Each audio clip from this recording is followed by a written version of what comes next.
কুসুমের চেহারা ব্যবহার করার রাইটস এবার দেবলীনার কাছে কী করে পৌঁছলো এবং এই সমস্ত কিছু পেন ড্রাইভের মাধ্যমে রাতুল কেনই বা বিক্রি করে দিল সেই সময় জীবিত থাকতে দেবলীনার কাছে, সেটা নিয়ে এবার প্রশ্ন ঘুরপাক খাচ্ছে কুসুমের মনে। হ্যাঁ বন্ধুরা, ভিডিওটা লাইক দিয়ে দেখতে থাকুন। যে মুহূর্তে কিনা কোর্টে উপস্থিত থাকাকালীনই হিয়ারিংয়ের সময় হঠাৎ করেই দেবলীনার পক্ষের আইনজীবী যখন কিনা বলতে থাকে যে মিলর্ড, আমার বিলাভড ফ্রেন্ড কিন্তু কোনো মতেই দেখাতে পারছে না তাদের লিগাল আদৌ রাইট আছে কিনা এই চেহারার দুটো লোগো ইউজ করার, বা এই চেহারার দুটো চোখের লোগো যে ওরা ব্যবহার করে চলেছে দিনের পর দিন আমার ক্লায়েন্টকে ঠকিয়ে, সেটার আদৌ তাদের কাছে কোনো রকম কোনো লিগাল রাইট আছে কিনা সেই প্রমাণটা কিন্তু তারা এখনও পর্যন্ত দাখিল করতে পারেনি। কিন্তু সেই জায়গায় দাঁড়িয়ে আমি আপনাকে হরপ করে বলতে পারি যে সেই সমস্ত লিগাল রাইটস আমার কাছে আছে এবং তার যথেষ্ট পরিমাণে প্রমাণও আমার কাছে আছে। ঠিক সেই সময় যখন কিনা আদালতে উপস্থিত থাকা সমস্ত লোকেরা অবাক হয়ে যায় এবং বলতে থাকে যে এটা ওর পক্ষে কী করে সম্ভব, কারণ দেবলীনা তো সেই সময় আমাদের কোম্পানি রীতিমতো পার্টনার ছিল, আমাদের বিজনেস পার্টনার, কিন্তু তা সত্ত্বেও ওর কাছে তো এই লিগাল রাইটস কোনো মতেই যাওয়ার কথা না। তাহলে কি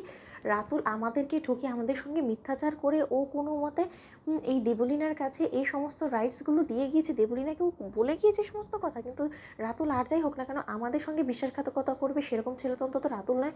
আমরা কোথায় কিছু একটা তো মিস করে যাচ্ছি, স্কিপ করে যাচ্ছে, কিন্তু সেটা কি কিছুই তো মাথায় ঢুকছে না। অন্যদিকে যখন কিনা সে পেন ড্রাইভের মধ্যে থাকা সমস্ত ভিডিও ফুটেজের মাধ্যমে জজ সাহেব যখন কিনা সেই ভিডিওটা দেখে, ঠিক তার পর মুহূর্তে জজ সাহেব যখন কিনা বলতে থাকে ইন্দ্রাণী গাঙ্গুলির পক্ষে আইনজীবীকে যে এর সম্পর্কে আপনার কোনো কিছু বলার আছে বলুন তো।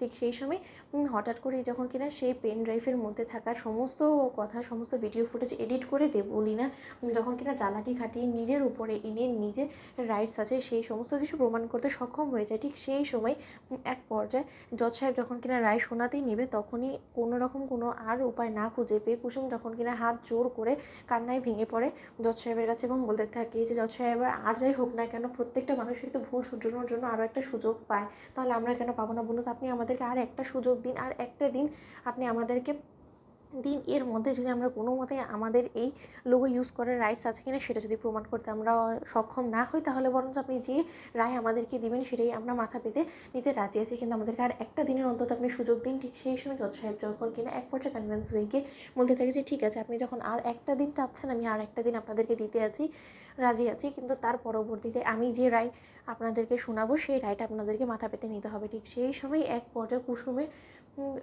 খাতিরে যখন কিনা একটা দিনের সুযোগ পাওয়া মাত্র অ্যাডভোকেট যখন কিনা ইন্দ্রাণী গাঙ্গুলিদের বাড়িতে এসে বলতে থাকে যে দেখুন এই একদিনের মধ্যে আমাদেরকে যে করে হোক না কেন আমাদের সমস্ত প্রমাণ কিন্তু জোগাড় করে ফেলতেই হবে। এর পরবর্তীতে কিন্তু জজ সাহেব আমাদেরকে আর কোনো মতেই সুযোগ দেবে না, এই সুবর্ণ সুযোগ কোনো মতে আমাদের হাতছাড়া করা যাবে না। অন্যদিকে এই কথা শুনে মিনাক্ষী ছুটে যায় দেবলীনাকে এই সমস্ত খবর দেওয়ার জন্য। তো বন্ধুরা লাইক কমেন্ট শেয়ার করে সাবস্ক্রাইব করতে ভুলো না।